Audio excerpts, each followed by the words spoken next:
about just the physical body. It's a subtler body thing as well. So whatever, all this stuff that I'm talking about, hopefully some of it's landing as like more context, but the idea is that if you're taking something like poppy in hopes of falling asleep, to discharge or dislodge or decompress all of that potential energy that's stored up. It doesn't just work so simply like that. Because even if you dislodge some of it enough to get to sleep, there's more that's going to come up as soon as there's a release of tension enough to fall into sleep. A lot of times then the next layer comes up, and it can be disturbing in a whole other way and wake you up anyway. And it can cause you to be restless and sleep on the surface in a more alert state anyway than real deep restful sleep. So there's a lot to this. That's why the dosage regimen that I recommended yesterday when it came to cramp arc and the antispasmodics really applies here too, because you'd want to start. I get the best results clinically when I give people a dosage of California poppy or whatever nervine we're talking about, and we'll go over to passion flower and we can start thinking about how to combine these things. But for simple grassroots home health care, personal, family, you can do a couple of things. One is after dinner, when digestion's out of the picture a little bit, and you're not like kind of complicating digestion with a whole bunch of other things, a nice cup of chamomile tea or something, which if you're really tired, chamomile tea will knock you out, because the vital force is like needing replenishment and rejuvenation and so sometimes a little thing, a real simple thing can push you in the right direction, something as simple as chamomile. But either way, chamomile or melissa, lemon balm or catnip or one of these kinds of things after dinner, settle digestion, relax the abdomen, so that the abdomen can breathe, so energy can start to flow, because those ones work specifically at the level of the enteric nervous system, the brain mind that's in your hara, your digestive zone. And they're very antispasmodic. When those oils from those plants in tea form get into your stomach, they relax this and you can breathe better. And therefore you can digest better. But there's also just a level of embodiment and groundedness that can occur really nicely by putting those into your medicine chest and your routine on a regular basis. And if you do that, again, not one day and expect miracles, but if you do it for a few weeks, you can really see a major shift in consciousness happening and behavior. So that's one thing I recommend. And then as that's kind of going, passing out of the system, especially if you're in like a stress period or you're like, this pattern applies, this pattern that might be disturbing your sleep and causing some Shen disturbance in the body mind, then maybe 8 o'clock, if you go to bed at 11, maybe 8 o'clock start taking your poppy or your passion flower and take it in tincture form so that you don't have to get up all night and urinate because you've drunk a lot of calming, relaxing tea, which is going to be another way to disturb your sleep, just having to get up to pee. So 1 dropper full, 2 dropper fulls, something in that order, 8 o'clock. Then half hour, 45 minutes later, another dose. And half hour, 45 minutes later, another dose. All the way up until bedtime, and then at the bedtime, maybe 1 more double dose. Now these are just gross estimates in terms of they're not that gross. They're pretty like middle of the road estimates when it comes to the herbs, dosage wise. But that is the same idea of this is the poppy going into your physiology. It's good, actually, good visual, 'cause it's actually the poppy. It's going, hits the nervous system, hits pranavata, takes in the effects of this poppy, which are calming, relaxing, tension, sort of dispersing. And the pranavata carries that stuff into the nervous system, where it's then dispersed throughout all the body systems, including the muscle layer, connective tissue layer, and things relax. And you get a little hit of that. And then because you're a stress ball and you really like your toupee, your general atmosphere is going to tense up again, because that's the kind of zone you've created of adaptation, right? Wrongly, ultimately, to adapt to the situation. And so the ambient thing will start to reassert itself. And then half an hour later,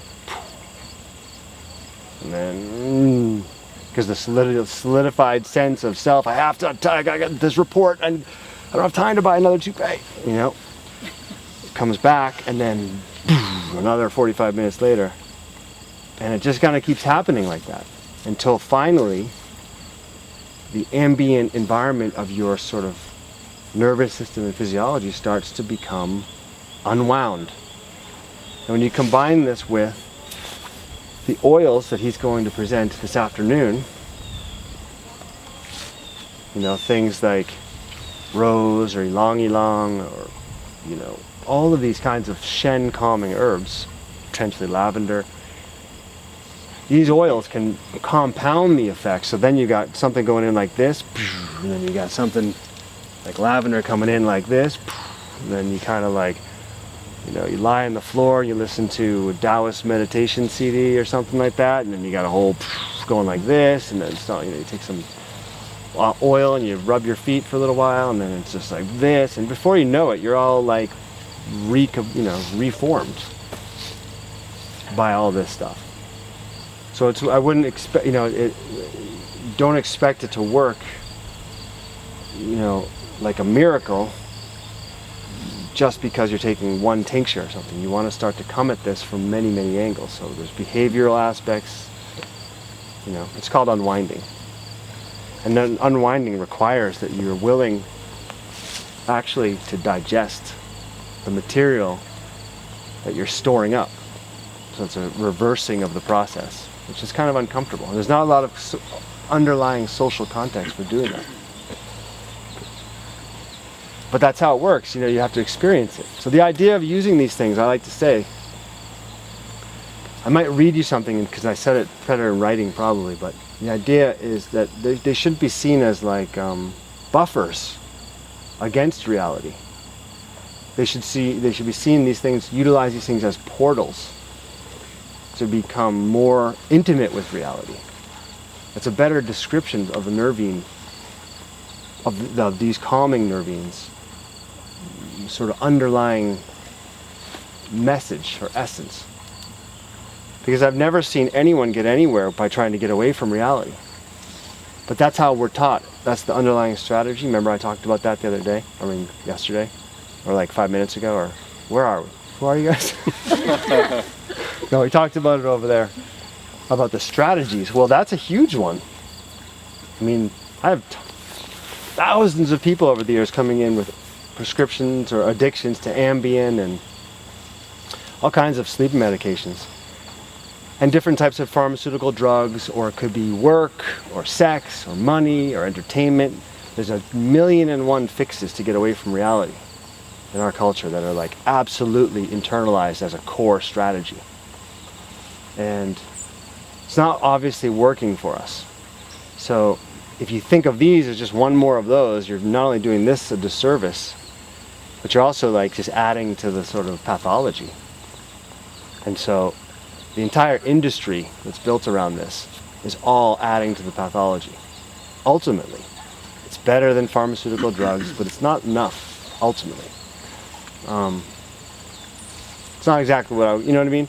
Isn't this kind of like an obvious thing? You know, so when you relax with this stuff, all of a sudden, that means there's a level in which, this is how I like to see it, because there's a level in which there's like these things give you a permission to actually embody yourself and feel viscerally embodied. Because when it's so tight and you're so close to it and everything's so like this, there's no, you know, it's like the inclination is just not to want to embody. So we embody our brain and try to figure out a solution. Or we embody watching, you know, what would we watch? Trying to think of a contemporary. Mad Men. No, that one's not, that's off limits, because watching Mad Men is actually an example of enlightened behavior. I knew you were going to like it. How about Game of Thrones or something? Yeah. Whatever, you watch a show, so you don't have to inhabit your body, or you take a drink, or you just keep working on the spreadsheet, or you whatever, you know? But the point is, so anyway, that just increases the charge, actually, the potential energy charge. So the point of it is, these give us permission, because when you get a little sense of relaxation, there's like actually a little bit of a potential to sort of re-engage with the witness part of ourselves. So that there's a little piece of us that can actually see, oh, I'm not all these crazy, discursive, chaotic, stress-filled thoughts. And I'm not this tension, and I'm not my toupee, and I'm not all these other things, you know, just a tiny bit. It's like that much of space from that can be enough to give you a little foothold, a little context shift, so that, you know, you can actually be like, okay, I see that, I'm not all those things. And that's kind of the Shen level taken over. Like David was saying, I thought that was a very excellent way to put it. Shen just has its own agenda. This is the same way like all these other vital functions we've been talking about, they have their own agenda, meaning tending towards homeostasis. And so if we get the hell out of the way with that kind of stuff, the Shen can take over again and say, hey, listen, you can't solve this with your mind, but there's another level of reality called acceptance and surrender. And if you do that, you might actually have an idea that could pop in there that could actually lead you in the right direction. But there's got to be a willingness to embody to do that. So that's one of the ways these things work, at a level that's deeper than sort of like all this other nonsense that we hear about them. Even though this is supposed to be grassroots, it's good to get the deepest context, at least that we have available to offer, and then apply it to the grassroots. Because again, this is like revival of folk medicine, and so we have to relearn these strategies. And fundamentally, I see it as a very integrated system, at this way of looking at it, because the ultimate context that's underlying all of these folk medicine systems